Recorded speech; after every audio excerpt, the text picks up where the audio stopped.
ನಮಸ್ತೆ ಟಿವಿ 20 ಕನ್ನಡ ವಾಹಿನಿಗೆ ಸ್ವಾಗತ.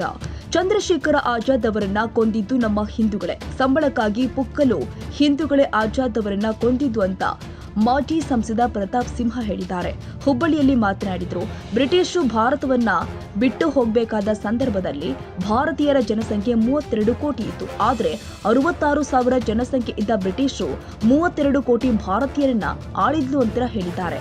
12ರಷ್ಟು 18ರಷ್ಟು ಜನಸಂಖ್ಯೆಯಲ್ಲಿ ಗಡಿಯಾಚೆಗೆ ಇದ್ದುಕೊಂಡು ಭಯ ಹುಟ್ಟಿಸ್ತಾ ಇದ್ದಾರೆ. 79ರಷ್ಟು ಹೆಚ್ಚಿನ ಜನಸಂಖ್ಯೆ ಇದ್ದು ಅಂಜುಮನ್ ಅವರೇ ಧ್ವಜ ಹಾರಿಸಲು ಅವಕಾಶ ಕೇಳುವವರಿಗೆ ನಾಚಿಕೆ ಆಗಬೇಕು ಎಂದಿದ್ದಾರೆ. ಕ್ರೂರಿ, ನಾನು ಮಹಾಪರಾಕ್ರಮಿ ಅಂತ ಅನ್ಕೊಂಡಿದ್ದ, ಆದ್ರೆ ಇಡೀ ಸಾಮ್ರಾಜ್ಯದಲ್ಲಿ ಇರುವಂತವ್ರು ಯಾರು ಕೂಡ ಔರಂಗಜೇಬನ ಬಗ್ಗೆ ಒಳ್ಳೆ ಮಾತಾಡ್ತಾನೆ ಇರಲಿಲ್ಲ. ಆದ್ರೆ ಎಲ್ಲರ ಬಾಯಿಂದಲೂ ಕೂಡ ಶಿವಾಜಿ ಶಿವಾಜಿ ಅಂತ ಬರ್ತಾ ಇತ್ತು. ಈ ಔರಂಗಜೇಬನಿಗೆ ನಾನು ಮಹಾಪ್ರಭು ನಾನು, ಆದ್ರೆ ನನ್ನ ಹೆಸರು ಹೇಳಲ್ಲ, ಶಿವಾಜಿ ಮಹಾರಾಜನ ಹೆಸರನ್ನ ಯಾಕೆ ಹೇಳ್ತಾರೆ ಅಂತ ಹೇಳಿ ಅವನಿಗೆ ಆಶ್ಚರ್ಯ ಆಗಿರುತ್ತೆ. ಅದನ್ನ ಕವಿ ಭೂಷಣರು ಬಹಳ ಚಂದವಾಗಿ ಕಟ್ಟಿಕೊಡ್ತಾರೆ. ನಿಮಗೆ ಗೊತ್ತಿದೆ, ಅವರು ಒಂದು ಪದ್ಯದಲ್ಲಿ ಅವರು ಅದನ್ನ ಹೇಳ್ತಾರೆ. ನಿಮಗೆಲ್ಲ ಗೊತ್ತಿದೆ ಅಂತ ಅನ್ಸುತ್ತೆ, ಇಲ್ಲೆಲ್ಲ ಬಹಳ ಮರಾಠರು ಇದ್ರೆ, ಇದು ಗಂಡು ಮೆಟ್ಟಿನಲ್ಲ, ನಿಮಗೆ ಗೊತ್ತಿರಬೇಕು. ಒಂದು ವೇಳೆ ಶಿವಾಜಿ ಇಲ್ದೇ ಇದ್ರೆ ಏನು ಅಂತ ಹೇಳಿದ್ರು ಅವರು, काशी करबला होती, मथुरा मदीना होते, अगर एक शिवाजी ना होते तो सुन्नत होती सबकी ಅಂತ ಹೇಳ್ತಾರೆ. ಒಬ್ಬ ಶಿವಾಜಿ ಇಲ್ಲ ಅಂತಂದ್ರೆ ಕಾಶಿ ಕರ್ಬಲ ಆಗಿರ್ತಾ ಇತ್ತು, ಮಥುರಾ ಮದೀನಾ ಆಗಿರ್ತಾ ಇತ್ತು, ಎಲ್ಲರದ್ದು ತುದಿ ಕಟ್ಟಾಗಿರ್ತಾ ಇತ್ತು. ಅಂತಹ ವ್ಯಕ್ತಿಯ ಜಯಂತಿಯನ್ನ ಬಾಲಗಂಗಾಧರ ತಿಲಕರು ಪ್ರಾರಂಭ ಮಾಡಿದ್ರು. 1895ಕ್ಕೆ ಬಂದ ಕೂಡಲೇ ಗಣೇಶೋತ್ಸವನ ಪ್ರಾರಂಭ ಮಾಡಿದ್ರು. ಗಣೇಶೋತ್ಸವದ ಹಿಂದೆ ಇರುವಂತಹ ಉದ್ದೇಶ ಏನು? ಕೇವಲ ಮನೆಗಳ ದೇವರ ಕೋಣೆಗೆ ಸೀಮಿತವಾಗಿದ್ದಂತ ಗಣೇಶೋತ್ಸವನ ಬೀದಿಗಳಲ್ಲಿ ಆಚರಣೆ ಮಾಡ್ಲಿಕ್ಕೆ ಯಾಕೆ ತಂದ್ರು ಅಂತಂದ್ರೆ, ಜನರನ್ನ ಒಟ್ಟು ಸೇರಿಸಬೇಕು, ಜನರಿಗೆ ಸಂದೇಶವನ್ನು ಕೊಡಬೇಕು. ಯಾವ ರೀತಿ ಸಂದೇಶವನ್ನು ಕೊಡಬೇಕು? ಜನರನ್ನ ಒಟ್ಟಿಗೆ ತಂದ್ರೆ ತಾನೆ. ಹಾಗಾಗಿ ಸಾರ್ವಜನಿಕ ಗಣೇಶೋತ್ಸವಗಳನ್ನ ಪ್ರಾರಂಭವನ್ನು ಮಾಡಿದ್ರು.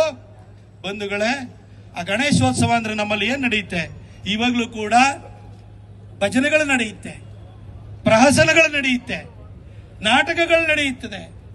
ಇವೆಲ್ಲ ಇದ್ರ ಮುಖಾಂತರವಾಗಿ ಯಾವ ರೀತಿ ಬಾಲಗಂಗಾಧರ ತಿಲಕರು ಸಂದೇಶವನ್ನು ಕೊಡ್ತಾ ಇದ್ರು ಅಂತಂದ್ರೆ, ಒಬ್ಬ ರೈತ ಚಾಟಿ ಹಿಡ್ಕೊಂಡು ಎತ್ತುಗಳಿಗೆ ನೇಗಿಲನ್ನ ಕಟ್ಟಿ ಚಾಟಿಲಿ ಹೊಡಿತಾ ಉಳುಮೆ ಮಾಡ್ತಾ ಇರುವಂತಹ ಪ್ರಹಸನ ಬರ್ತಾ ಇತ್ತು. ಆ ಎತ್ತುಗಳು ಮಾತಾಡ್ಕೊಳ್ತವೆ, ಆ ಎತ್ತುಗಳದ್ದು ಕಾನ್ವರ್ಸೇಷನ್ ಬರುತ್ತೆ. ನೋಡು, ಇವನ್ ಕೈಲಿ ಬರೀ ಚಾಟಿ ಇದೆ, ಆದ್ರೆ ನಾವೆಷ್ಟು ಬಲಶಾಲಿಗಳು ಅಂತಂದ್ರೆ, ನಮ್ಮ ಹತ್ರ ಕಾಲುಗಳಲ್ಲಿ ಗೊರಸಿದೆ, ನಮ್ಮ ಹತ್ರ ತಿವಿಲಿಕ್ಕೆ ಕೋಡಿದೆ ನಮ್ಮ ಹತ್ರ.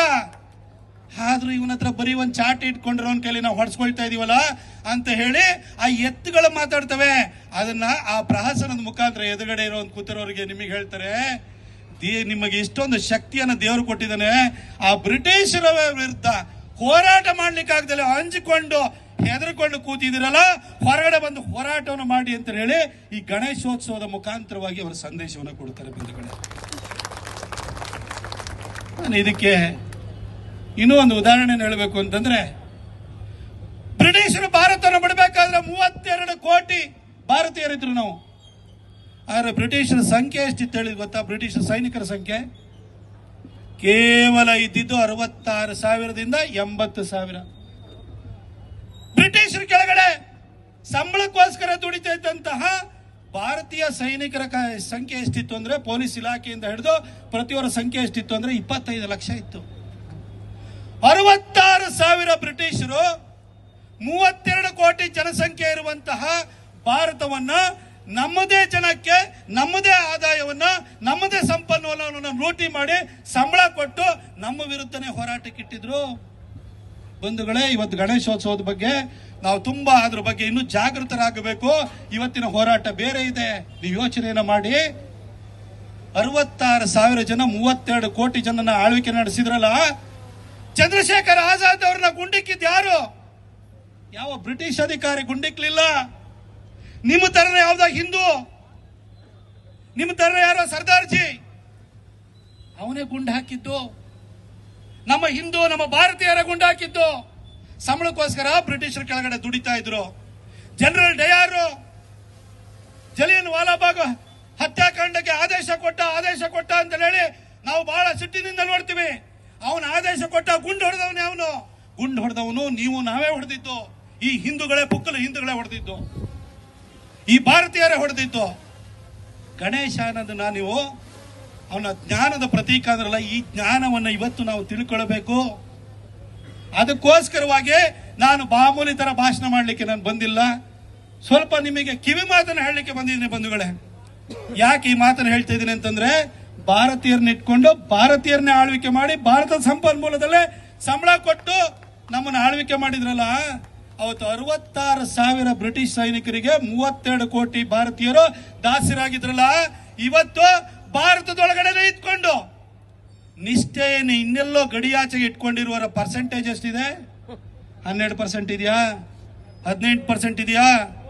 ಆದ್ರೆ ಭಾರತೀಯರು ನಮ್ಮ ಹಿಂದೂಗಳ ಪರ್ಸೆಂಟೇಜ್ ಎಷ್ಟಿದೆ? 2011 ಜನಗಣತಿ ಪ್ರಕಾರ 79% ಇದೆ. ಆದ್ರೆ ಇವತ್ತು ಕೂಡ 79% ಇದ್ರೂ ಕೂಡ ಅಂಜುಮಾನ್ ಅವರೇ ಅವಕಾಶ ಕೊಡಿ, ಬಾವುಟ ಆರ್ಸೋಣ ಅಂತ ಕೇಳ್ತಿರಲ್ಲ. ಪುಕ್ಕಲ್ತನ ಇಲ್ವಾ ನಿಮಗೆ? ಈ ಪುಕ್ಕಲ್ತನ ಬೇಕಾ? ನಾನು ನಿಮ್ಮನ್ನು ಕೇಳಲಿಕ್ಕೆ ಬಯಸ್ತೀನಿ. ಇಲ್ಲಿ ಇಷ್ಟು ಜನ ಇದ್ದೀರಲ್ಲ, ಇಲ್ಲಿ ಎಷ್ಟು ಜನ ಗೌಡರುಗಳಿದ್ದೀರಿ? ಇನ್ನೊಂದ್ಸರಿ ಭಾಷಣ ಮಾಡಿದ್ದೆ ಕೇಳಿಸ್ಕೊಂಡಿದ್ರೆ ಬರಲ್ಲ. ಲಿಂಗಾಯತರು ಎಷ್ಟು ಜನ ಇದ್ದೀರಿ? ಮರಾಠರು ಎಷ್ಟು ಜನ ಇದ್ದೀರಿ? SC ಎಷ್ಟು ಜನ ಇದ್ದೀರಿ? ST ಎಷ್ಟು ಜನ ಇದ್ದೀರಿ? ನಾಚಿಕೆ ಪಟ್ಕೊಳ್ಳಿ. ಇದಕ್ಕೋಸ್ಕರನೇ ನಿಮಗೆ ಈ ತರ ಪರಿಸ್ಥಿತಿ ಬಂದಿರೋದು. ಯಾರನ್ನ ಅಂಜುಮಾನ್ ಅವ್ರನ್ನ ಬೇಡ ಅಂತ ಪರಿಸ್ಥಿತಿ ಬಂದಿರೋದು. ಯಾವಾಗ ನಾನು ಗೌಡ, ನಾನು ಲಿಂಗಾಯತ, ನಾ ಬ್ರಾಹ್ಮಣ, ನಾ ಮರಾಠಿ, ನಾ SC, ನಾ ST ಅಂತಂದ್ರೆ ನಾನು ಯಾವತ್ತು ಹಿಂದೂ ಅಂತ ಹೇಳ್ತೀರಿ ನೀವು. ಅವತ್ತು ಯಾವನ್ನೋ ಬೇಡುವಂತ ಪರಿಸ್ಥಿತಿ ಬರಲ್ಲ. ಅವತ್ತು ಈ ತುಂಡುಗೋಡೆನೂ ಕೂಡ ಇರಲ್ಲ. ಬಂಧುಗಳೇ, ನೇರವಾಗಿ ಇನ್ನೊಂದೆರಡು ವಿಚಾರಗಳಿಗೆ ಬರ್ತೀನಿ. ಯಾಕಾಗಿ ಇವತ್ತು ಗಣೇಶೋತ್ಸವ ಅನ್ನೋದು ಮತ್ತೆ ನಮಗೆ ಬಹಳ ಮುಖ್ಯವಾಗಿದೆ?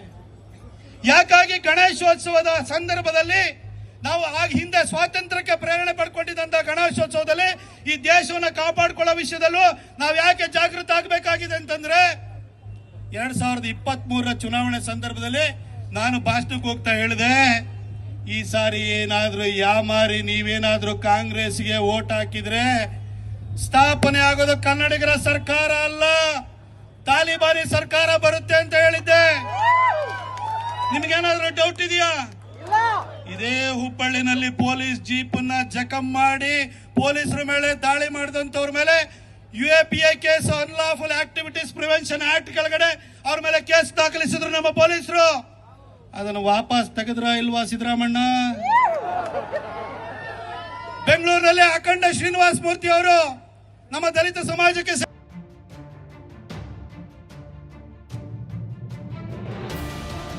ಕನ್ನಡಿಗರ ಮೆಚ್ಚಿನ ನಿಮ್ಮ TV20 ಕನ್ನಡ ವಾಹಿನಿ ಇದೀಗ ಟಿವಿಯಲ್ಲಿ ಲಭ್ಯ. ಕರ್ನಾಟಕ ಮತ್ತು ದೇಶ ವಿದೇಶದ 360 ಡಿಗ್ರಿ ಸುದ್ದಿ ವಿವರವನ್ನ ಪಡೆಯುವುದಕ್ಕೆ TV20 ವಾಹಿನಿಯನ್ನು ಲೈಕ್ ಮಾಡಿ, ವಿಡಿಯೋಗಳನ್ನು ಶೇರ್ ಮಾಡಿ, ಕಮೆಂಟ್ ಮಾಡಿ, ಸಬ್ಸ್ಕ್ರೈಬ್ ಮಾಡಿ. HCN ಕೇಬಲ್ 842 ನಂಬರ್ನಲ್ಲಿ ಹುಕ್ಕೇರಿ ತಾಲೂಕು ಹಾಗೂ ಸಂಕೇಶ್ವರದ ಸುತ್ತಮುತ್ತಲಿನ ಹಳ್ಳಿಗಳಲ್ಲಿ ಲಭ್ಯ. PCN ಕೇಬಲ್ 129 ನಂಬರ್ನಲ್ಲಿ ಹಾರುಗೆರೆ ಸುತ್ತಮುತ್ತಲಿನ ಹಳ್ಳಿಗಳಲ್ಲಿ ಲಭ್ಯ. ರಾಯಬಾಗ್ ಡಿಜಿಟಲ್ ಚಾನೆಲ್ ಕೇಬಲ್ 80ನೇ ನಂಬರ್ನಲ್ಲಿ ರಾಯಬಾಗ ತಾಲೂಕಿನ ಸುತ್ತಮುತ್ತಲಿನ ಹಳ್ಳಿಗಳಲ್ಲಿ ಲಭ್ಯ. UDCN ಕೇಬಲ್ ನೆಟ್ವರ್ಕ್ ಉಗಾರ ಸುತ್ತಮುತ್ತಲಿನ ಹಳ್ಳಿಗಳಲ್ಲಿ ನಿಮ್ಮ TV20 ಕನ್ನಡ ವಾಹಿನಿಯೂ ಲಭ್ಯ.